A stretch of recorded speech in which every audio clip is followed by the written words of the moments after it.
ही बैठक का लागली, इथं आवाड आली, जितेंद्र आवाड आले आणि त्यांनी म्हटलं की बाबा ही कळस उतरवल्याला, ही मंदिर पाडलेलं तुम्हाला चालणार आहे का?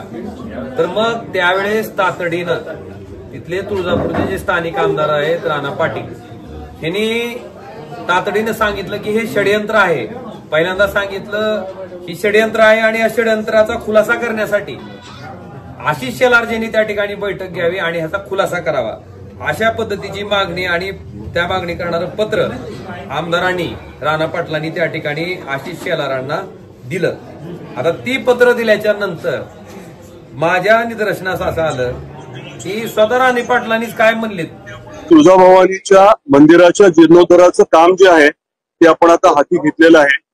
गेल्या 6 महिन्यापूर्वी त्याची निविदा प्रक्रिया होऊन काम सुरू झालेलं आहे आणि मंदिराचं काम करत असताना पूर्ण मंदिर जे आहे ते आपल्याला उतरवावं लागणार आहे शिखरासकट. पूर्ण मंदिर जे आहे ते आपल्याला उतरवावं लागणार आहे शिखरासकट. पूर्ण आता ही पत्रकार परिषद विधान भवनाच्या पुढे जी मीडिया आहे त्या मीडियाच्या पुढे जाऊन त्यांनी हे वक्तव्य केलंय आणि त्यांनी स्पष्ट सांगितलंय की जीर्णोद्धार करायचं आहे आणि ते जे मंदिर आहे ते आपल्याला शिखरासकट उतरावं लागणार आहे.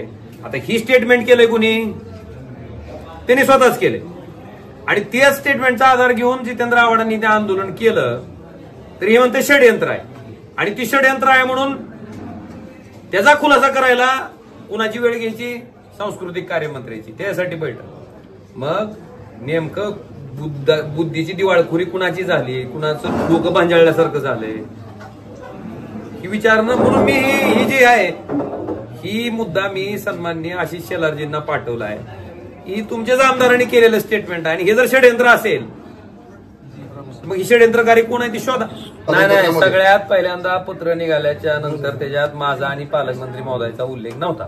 तुम्ही सगळ्यांनी बातम्या केल्याच्या नंतर परत माझं आणि पालकमंत्री महोदयाचं नाव त्याच्यात आलं आणि तिथून पालकमंत्री महोदय आणि मी इथं प्राधिकरणाची बैठक घेतली नाही तोपर्यंत संध्याकाळपर्यंत आमचं नाव त्या बैठकीतनं कमी करण्यात आलं.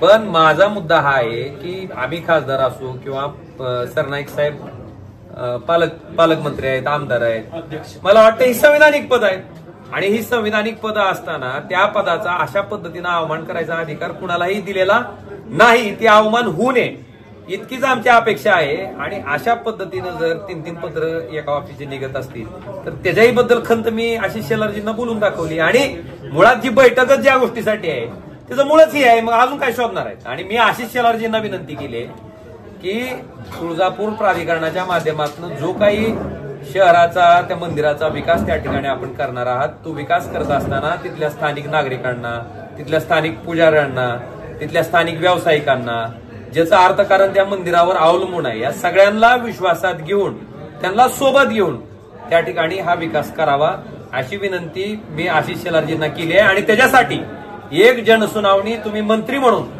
तुळजापूर शहरामध्ये घ्या, लोकांच्या व्यथा ऐकून घ्या आणि त्यांच्या व्यथा ऐकून घेऊन त्याच्यावर उत्तर देऊन तुम्ही निश्चितपणे विकास करा.